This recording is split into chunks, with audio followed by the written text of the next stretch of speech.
Folks, the people of this nation have spoken. They've delivered us a clear victory, a convincing victory, a victory for we the people. We've won with the most votes ever cast on a presidential ticket in the history of the nation, 74 million.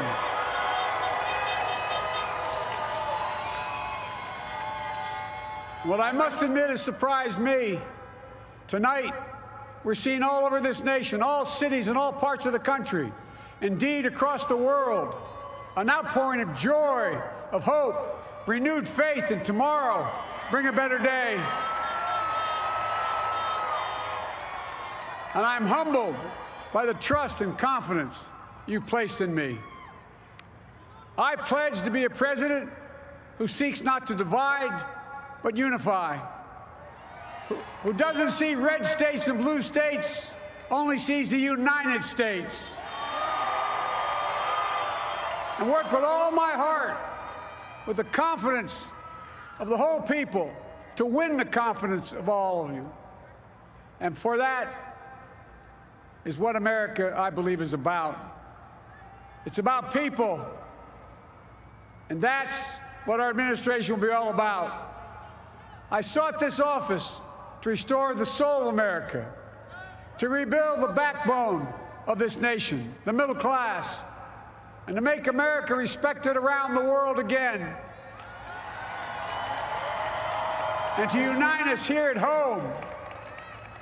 It's the honor of my lifetime that so many millions of Americans have voted for that vision. And now, the work of making that vision is real. It's a task, the task of our time. Folks, as I said many times before, I'm Jill's husband. And I would not be here without her love and tireless support of Jill and my son, Hunter, and Ashley, my daughter, and all our grandchildren, and their spouses, and all our family. They're my heart. Jill's a mom, a military mom, an educator, and she has dedicated her life to education. But teaching isn't just what she does, it's who she is. For American educators, this is a great day for y'all. You're going to have one of your own in the White House. And Jill's going to make a great First Lady. I'm so proud of her.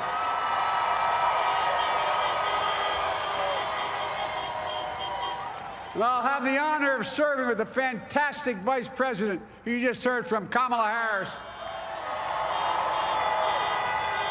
who makes history as the first woman, first black woman, the first woman from South Asian descent, the first daughter of an immigrant ever elected in this country.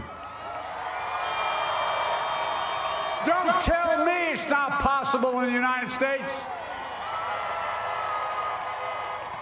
It's long overdue. And we're reminded tonight of those who fought so hard for so many years to make this happen. But once again, America's bent the arc of the moral universe more toward justice. Kamala, Doug, like it or not, your family, you become an honorary Biden, there's no way out. All those of you who volunteered and worked the polls in the middle of this pandemic, local elected officials, you deserve a special thanks from the entire nation. And to my campaign team and all the volunteers, and all who gave so much of themselves to make this moment possible, I owe you. I owe you. I owe you everything. And to all those who supported us, I'm proud of the campaign we built and ran. I'm proud of the coalition we put together, the broadest and most diverse coalition in history. Democrats, Republicans, independents, progressives, moderates, conservatives, young, old, urban, suburban, rural, gay, straight, transgender, white, Latino, Asian, Native American. I mean it, especially those moments, and especially for those moments when this campaign was at its lowest ebb. the African-American community stood up again for me.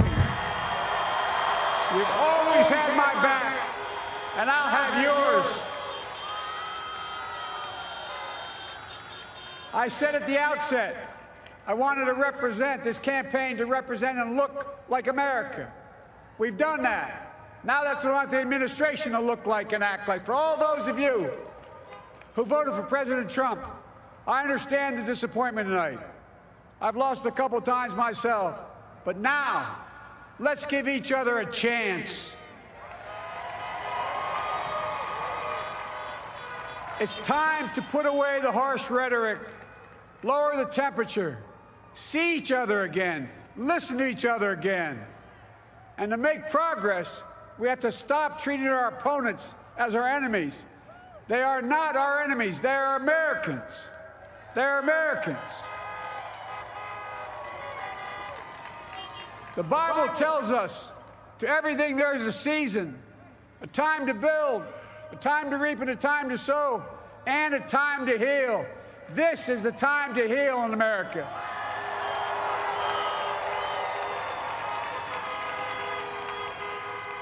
Now this campaign is over.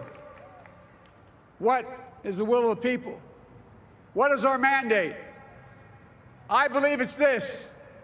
Americans have called upon us to marshal the forces of decency, the forces of fairness, to marshal the forces of science and the forces of hope in the great battles of our time. The battle to control the virus, the battle to build prosperity, the battle to secure your family's health care, the battle to achieve racial justice and root out systemic racism in this country. And the battle to save our planet by getting climate under control. The battle to restore decency, defend democracy, and give everybody in this country a fair shot. That's all they're asking for, a fair shot. Folks, our work begins with getting COVID under control. We cannot repair the economy, restore our vitality, or relish life's most precious moments, hugging our grandchildren, our children, our birthdays, weddings, graduations, all the moments that matter most to us until we get it under control. On Monday, I will name a group of leading scientists and experts as transition advisors to help take the Biden-Harris COVID plan and convert it into an action blueprint that will start on January the 20th, 2021. That plan will be built on bedrock science. It will be constructed out of compassion, empathy, and concern. I will spare no effort, none, or any commitment to turn around this pandemic. Folks, I'm a proud Democrat, but I will govern as an American president. I'll work as hard for those who didn't vote for me as those who did. Let this grim era of demonization in America begin to end here and now.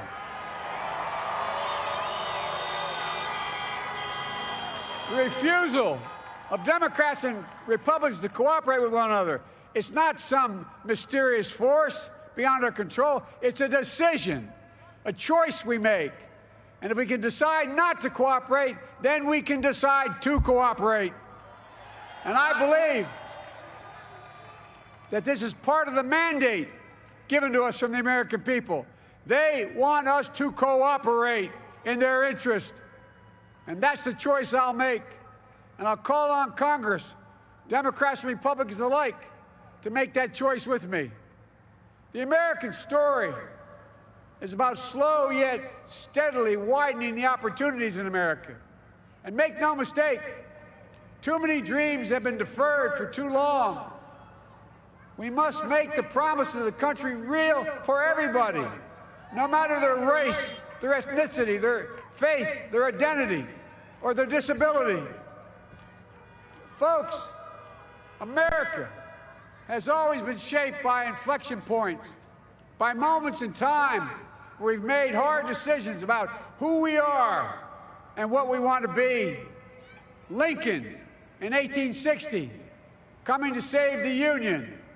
FDR in 1932, promising a beleaguered country a new deal. JFK in 1960, pledging a new frontier. And 12 years ago, when Barack Obama made history, he told us, yes, we can. Well, folks, we stand at an inflection point.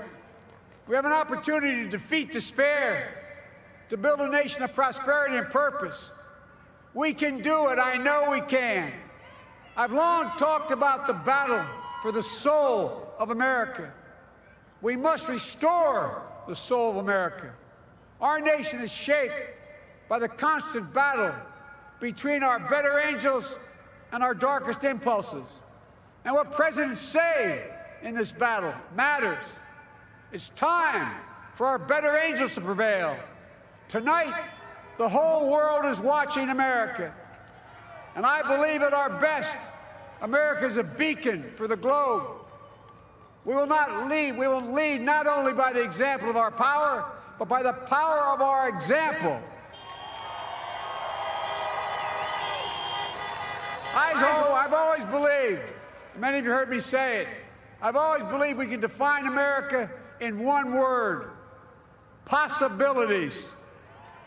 That, in America, everyone should be given an opportunity to go as far as their dreams and God-given ability will take them.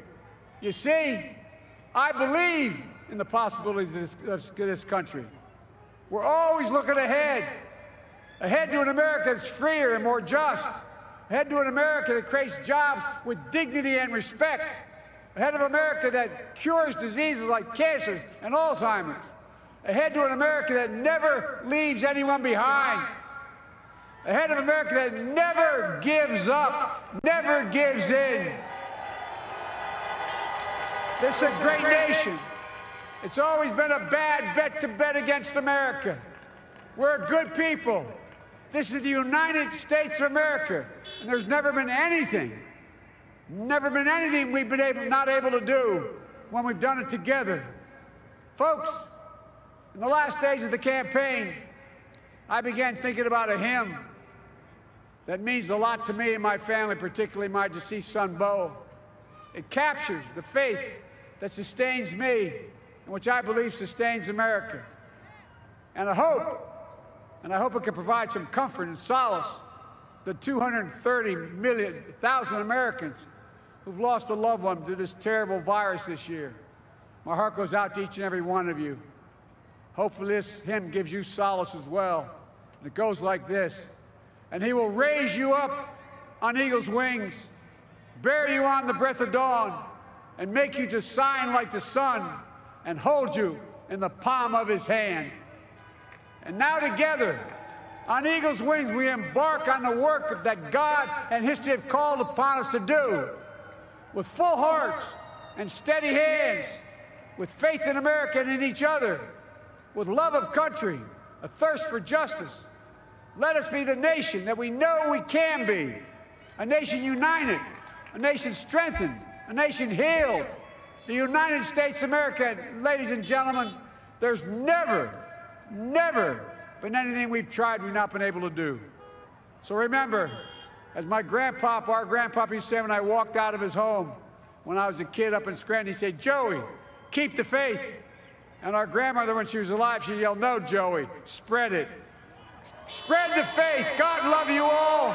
May God bless America, and may God protect our troops. Thank you, thank you, thank you.